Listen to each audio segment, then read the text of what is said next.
Depois que a segunda fase da armadilha psicológica faz seu estrago, algo ainda mais perigoso começa a se formar dentro da mente da pessoa.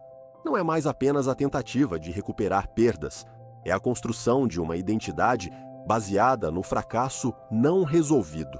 Nesse ponto, o dinheiro já não é o centro do problema. Ele se torna apenas o reflexo visível de algo muito mais profundo. A pessoa começa a se definir pela perda que sofreu.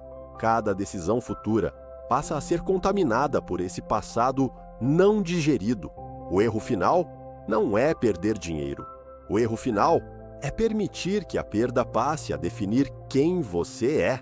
Muitas pessoas acreditam que, depois de perder tudo, o pior já aconteceu. Mas a realidade é que, para a maioria, o pior ainda está por vir, porque perder dinheiro dói.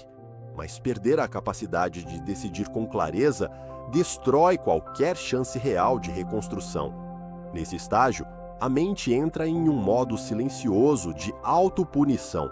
A pessoa revive mentalmente decisões passadas, imagina cenários alternativos e se culpa constantemente. Esse ciclo não traz aprendizado, ele apenas consome energia emocional. O cérebro passa a operar em estado de defesa permanente. Cada nova oportunidade é vista com desconfiança excessiva ou com expectativa irreal. Ou a pessoa não confia em nada, ou confia demais em qualquer promessa que pareça uma saída rápida. Esse desequilíbrio é fatal. Algumas pessoas se tornam paralisadas, têm medo de tomar qualquer decisão financeira, mesmo simples, guardam dinheiro sem estratégia, evitam investir, evitam crescer. A perda passada cria um trauma que bloqueia qualquer movimento. Outras seguem o caminho oposto, tornam-se impulsivas, querem provar para si mesmas e para os outros que ainda são capazes, aceitam riscos desnecessários, entram em negócios mal estruturados, confiam em pessoas erradas. Em ambos os casos, o problema é o mesmo.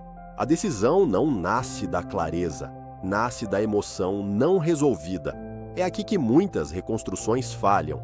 A pessoa até consegue ganhar algum dinheiro novamente. Às vezes, até recupera parte do que perdeu. Mas como o padrão mental não mudou, o ciclo se repete. A nova perda acontece mais cedo ou mais tarde. E isso explica por que algumas pessoas quebram 2, 3, 4 vezes na vida. Elas acreditam que o problema está no mercado, no sócio, no investimento ou na economia.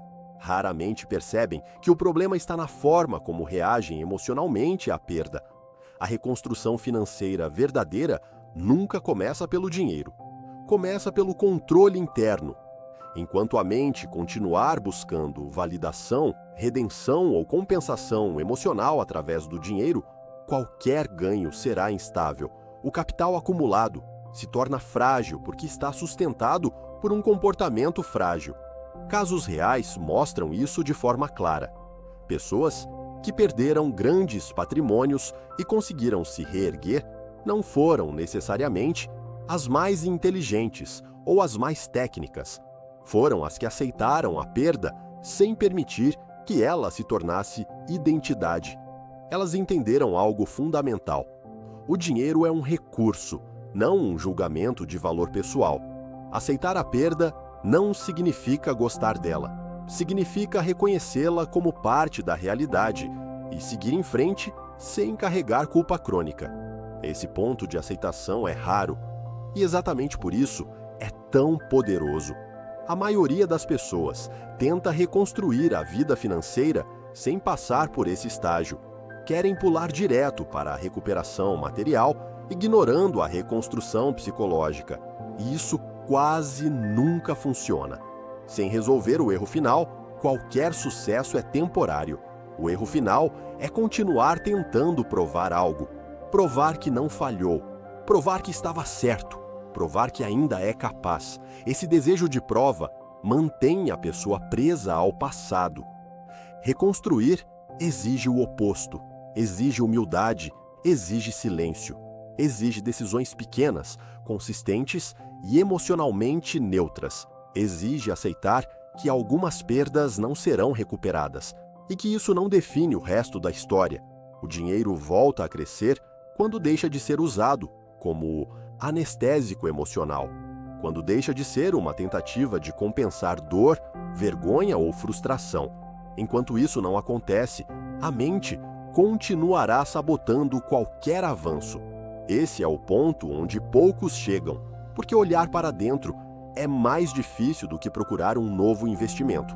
Assumir padrões internos é mais desconfortável do que culpar fatores externos.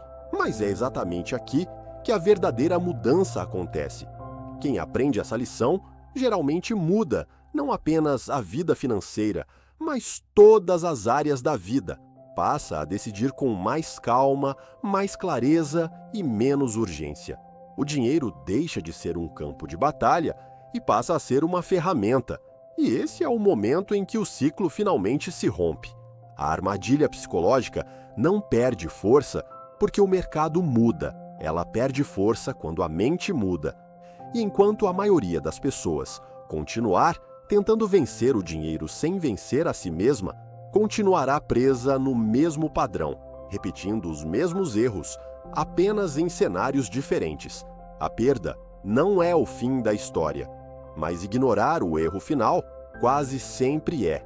E aqui está o detalhe que quase ninguém menciona. Reconstruir não é voltar ao ponto inicial.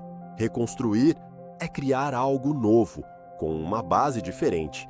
Quem tenta apenas retornar ao que era antes da perda, carrega junto os mesmos riscos emocionais que causaram o colapso inicial.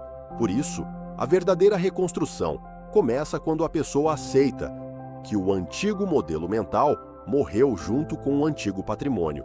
A partir desse ponto, cada decisão deixa de ser uma tentativa de reparação e passa a ser uma escolha consciente. É assim que alguns conseguem não apenas se recuperar, mas construir algo muito mais sólido do que tinham antes. Existe ainda um ponto final que separa quem realmente se reconstrói de quem apenas sobrevive depois da perda. Ele não está ligado à técnica financeira, investimento ou renda. Está ligado à forma como a pessoa passa a lidar com o tempo. Quem permanece preso à perda vive olhando para trás, tentando corrigir mentalmente decisões que já não podem ser alteradas. Quem se reconstrói aprende a usar o tempo como aliado, não como acusador. Essas pessoas entendem que o passado não pode ser consertado, apenas interpretado. Extraem lições sem carregar culpa, agem com paciência, constroem lentamente e aceitam que consistência é mais poderosa do que urgência. Nesse estágio, o dinheiro deixa de ser um teste emocional e volta a ser apenas consequência de decisões bem feitas. E quando isso acontece, a reconstrução deixa de ser um esforço desesperado e passa a ser um processo inevitável. Nesse momento final da reconstrução, algo silencioso acontece dentro da mente da pessoa. A ansiedade diminui, a pressa desaparece, não porque os problemas acabaram, mas porque a necessidade de provar algo deixou de existir. As decisões passam a ser tomadas com base no que faz sentido, não no que alivia emoções momentâneas. O dinheiro deixa de carregar peso simbólico e volta a ocupar seu lugar real. Essa mudança é sutil, mas profunda. A pessoa começa a recusar oportunidades que antes aceitaria sem pensar. Passa a dizer não com mais facilidade. Aprende a respeitar limites, inclusive os próprios, e aos poucos percebe que estabilidade não nasce de grandes viradas, mas de escolhas repetidas feitas com consciência. É nesse ponto que o ciclo se encerra de verdade, não porque nunca mais haverá perdas, mas porque elas deixam de controlar o comportamento. Quando isso acontece, o dinheiro deixa de ser um risco constante e passa a ser apenas parte de uma vida organizada, previsível e emocionalmente equilibrada.